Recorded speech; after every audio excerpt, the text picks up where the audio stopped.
Hello, my friend. Thanks for joining me here on the Market Pulse. Today is the 10th of July. I hope you're having a fantastic week. We're in a green market, and I'll show you that in just a second. But things are good. It's exciting, and hopefully you're making some money out there. We do programs about covered calls, and you buy the stock, you sell the call against it, but there's a little more to that. And if you've been watching my videos on SpaceX, you know that you have to play a lot of defense sometimes.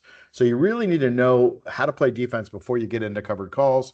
In any case, I have a four-step framework basically for doing covered calls. You buy the right stock in the right market at the right spot on the chart, and then you squeeze the juice. That's the income. We're income traders, and we use covered calls to do that. So if the stock goes up, down, or sideways, you're always creating the income, kind of like owning a house and renting it out, whether the market and real estate goes up or down, you got to keep the tenant in there, and then you're making the rent. So that's what we talk about. But the really important thing that we do here on Friday is I just show you how to read charts. And I think reading charts is such an important thing because, like my mentor said, it's emotion on parade. William O'Neill taught that a few years ago. You could see the emotions of what people are doing on the charts. That's why I spend so much time on them. And then if you watch, not just my charts, but your own charts and other people's, you start to get pattern recognition. Human beings are pattern recognition creatures. And so you'll start to recognize patterns, and hopefully that'll give you a little bit of an edge in starting to make some money in the market. So let's go through what we've got. This was last week's market. It was just yellow, and now we are green. We've been green for 7 days, trading days. So that was on the 10th. Sorry, that was 10 days ago on the 1st, and now we're on the 10th. So we're in a green market, and that basically means that green means go, and that means that the markets are probabilistically moving higher. Obviously, we've been in a head fake kind of a market because we've got a lot of yellows and a couple of reds in here, even green. But so sometimes it's like there's no obvious trend. And we're kind of in one of those times, but at least we have 7 green days in a row. And so whatever's left in this market, if you think we're at the top, then it's your job to try to eke out as much as you possibly can. And then hopefully, you learn how to sell covered calls against it and create income if the market doesn't continue to go higher. Even if it does, you create income. All right, let's keep going here. So here's what's going on. This is the NASDAQ Composite Index. And we've got the NASDAQ bouncing off the 50-day moving average. That's this big red line here. You could see that when these two lines cross, or this line gets crossed and the stock goes above it, it stays in that trend for quite a while. We had a beautiful bounce off the bottom, several months ago. And now we've been kind of in this consolidation range. And the healthy part, and this is the worst of the 4 indexes that I'm going to show you, is that at least we're holding the 50-day moving average. That's kind of the line in the sand that the big money on Wall Street uses to kind of hold the market up. And right now it's being held up by them. And this is one of the ways that you can kind of tell what's going on. I don't love the volume. I'd like to see more volume holding that up, at least on today's candle, but this is the way it goes. S&P 500 looks a little better. We had a bounce right off the 50-day moving average after a test of the 50-day moving average a couple of weeks ago, and we are healthily up off of that, but we're not at all-time highs. And the other indexes that I'm going to show you kind of have hit all-time highs. Those are the broader indexes, and they're not just tech-focused. So here's the Dow Jones hitting an all-time high 4 days ago now, and off of that.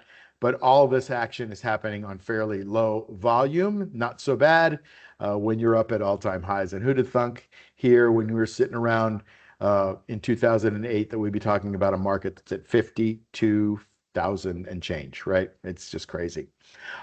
Same thing is going on with the New York Stock Exchange Composite, the very broad index. And you could see that hit an all-time high, and we're still cranking up above the major moving averages and the minor moving averages into that. Volatility is coming down. That means money is, not afraid to be in the market. So that's a good thing. When the lower it goes, the better it is for bulls like us. Philadelphia Semiconductor looks kind of like the NASDAQ. In fact, a lot of charts look like the NASDAQ because NASDAQ is tech. And here's the Philadelphia coming off the highs 3 weeks ago, bouncing off the 50-day moving average and holding it up right now. The housing index looks similar, actually. This is more of an interest rate play. Next week is going to be an interesting week for the Fed in talking about what they may do for the rest of the year. I don't think we're going to get many answers, but That's going to be a big week. It's a big news week next week. So be careful with your positions next week. All right. So we've got a healthy bounce coming off the 50-day moving average. I don't know that the housing market is that healthy. We haven't been able to hold this 769 in many, many months, and we couldn't even get to an all-time, to that high. So we've got kind of a double topping pattern. If you've seen my book, I don't know if you're into shorting. I have a book called The Short Seller's Edge, which I love. I'm very proud of it, but it has this pattern. It's a double topping pattern where the second top doesn't quite make it up to the first, and that is basically negative for the market. So we'll see. It's got to hold this 50. If it doesn't, then we could be talking bad news coming up. The top industry groups are shifting quite a bit. You're still seeing computer in the top of them, but now we're seeing transportation, electronic parts, oil and gas, probably because of the Middle East stuff going on. Semiconductors, a few of the things are kind of rotating out. Managed care is popping its head up into that as well. It has been strong, but boy, 3 months ago it wasn't very strong, was it?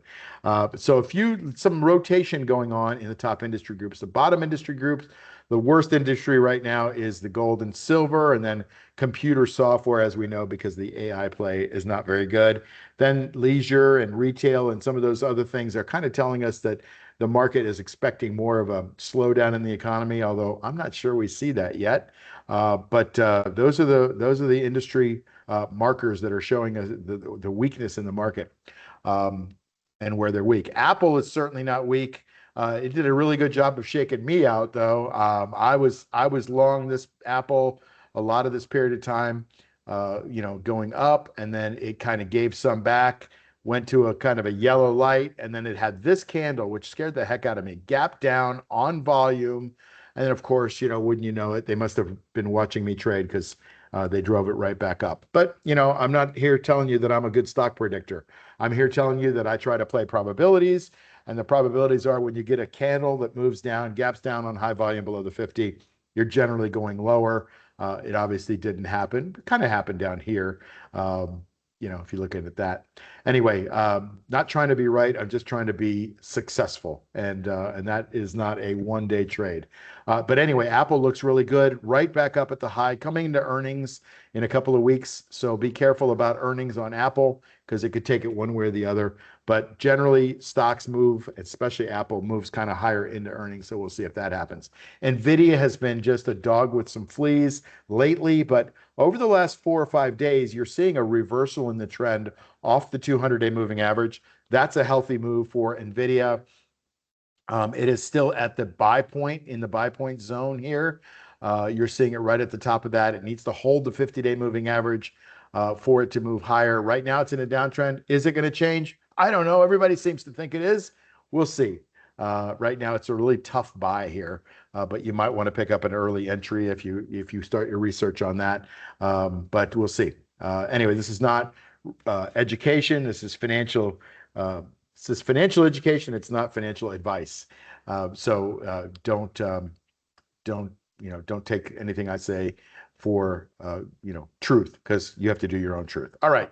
So you could see there it is, bouncing nicely off the 40-week moving average. This is now a weekly chart, but you could see the downtrend is in place, and it's got to do some work to buck that. All right, GE Aerospace, I have a position in this. It has done extremely well because I've been in it this whole time. I was also in it during this little period, but it's now come up nicely. I don't love this candle, but the good thing is it's a down candle on low volume, so that's not so bad. Bloom Energy, this is more wide price spread and accelerated volume. I don't love these candles a lot. There's high volume candle to the downside. It tested it this week and it's moved lower, so that's not a good deal. So this looks like there's a bit of a battle between the buyers and the sellers, and I think the sellers are starting to win. If we get this candle closing down at the low, that's not a good sign. You want the candles to close up at highs, not lows, because that shows you the sellers are in charge for the week. SanDisk has got these little railroad tracks, which again, in my shorting book, is about, when stocks top, you could see these railroad tracks, and this is on the weekly. And so this is a nice candle, but not a lot of volume coming up the right side to hold that. So it looks like we have a weekly downtrend in place on SanDisk, and that means probably all the other stocks as well. Look at Micron, looks very similar. Look at Round Hill DRAM. This is the memory ETF, looks very similar. So there's a little bit of a sell-off going on. Maybe it's weakness. Maybe the AI trade's starting to cool off. I can tell you I'm heavily into AI, and I see signs that things are cooling off. Okay. And I don't know if it's going to translate to the chips. I just know that in the AI trade itself, there's some great models that are out there. They're called the frontier models. You probably use a Chat GPT or a Claude. Those are called frontier models. But there's also these other models that are open source or Chinese models that are a tenth of the price, maybe a hundredth of the price. And they're certainly not quite as good, but pretty good. And if we look at where ChatGPT was 6 months ago, these are kind of where ChatGPT was 6 months ago now. And you can get them for almost nothing. Instead of spending thousands of dollars, you get pretty good results with some of these other ones like DeepSeek and Kimi K and Quinn and a few other ones. So there's tons of models out there, and I think there's a shift going on. I still think the AI trade is going to be a macro factor going forward, but you're starting to see this maybe not that steep of a growth pattern anymore in the price of these deals. All right, SpaceX. You guys know that I have a position. God, we've already been public 5 weeks now. It's amazing, and you could see it's testing the lower boundary of that, basically that consolidation between 135, 148 where it came public, and that's kind of where it is right now, is around 148 and testing that. So this one looks to me like it's going lower.